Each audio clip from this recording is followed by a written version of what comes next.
C'était à prévoir, les vacances ont fait se creuser les rangs. Cette 5e manifestation contre la réforme des retraites a rassemblé ce jeudi après-midi 2500 personnes dans les rues d'Épinal selon la police, 5000 pour l'intersyndicale.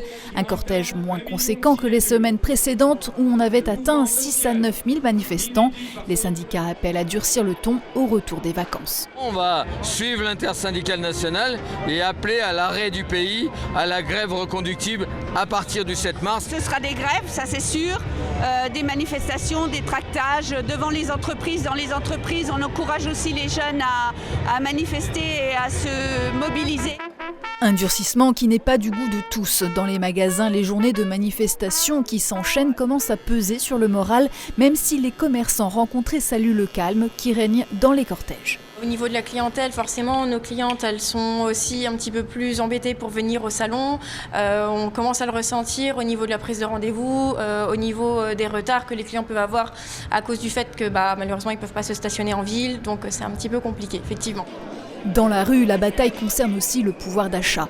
Les gilets jaunes, d'ailleurs, semblaient plus visibles dans ce cortège réduit. Ce qu'il ne faut pas oublier aussi qu'il y a quand même la vie chère, ça c'est important aussi.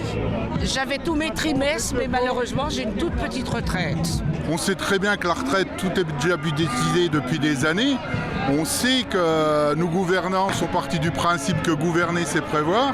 Et ils ont prévu, ils ont budgétisé. Le débat à l'Assemblée qui patine, cette vitrine politique agace les syndicalistes qui espèrent que tous les articles seront discutés. Pour la retraite, 65 déjà trop, et 1, et 2, et 3, 0. Je trouve que c'est lamentable. Déjà, les députés et l'Assemblée nationale en général représentent les citoyens et franchement, là, ça n'a ni queue ni tête.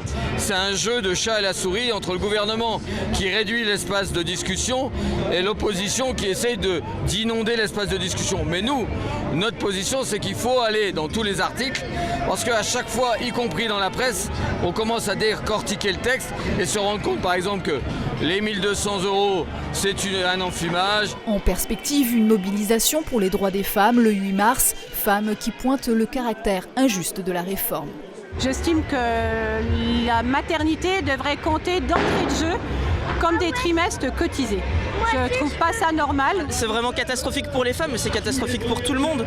Là, on est dans une période post-Covid où on a plus envie d'avoir de la qualité de vie plutôt que du travail sans arrêt. Au niveau national, l'intersyndicale doit se réunir pour convenir de la suite à tenir. Les syndicats vosgiens ont décidé d'interpeller un à un les députés du département dans les jours à venir, initiative qui va faire école dans l'ensemble de l'Hexagone.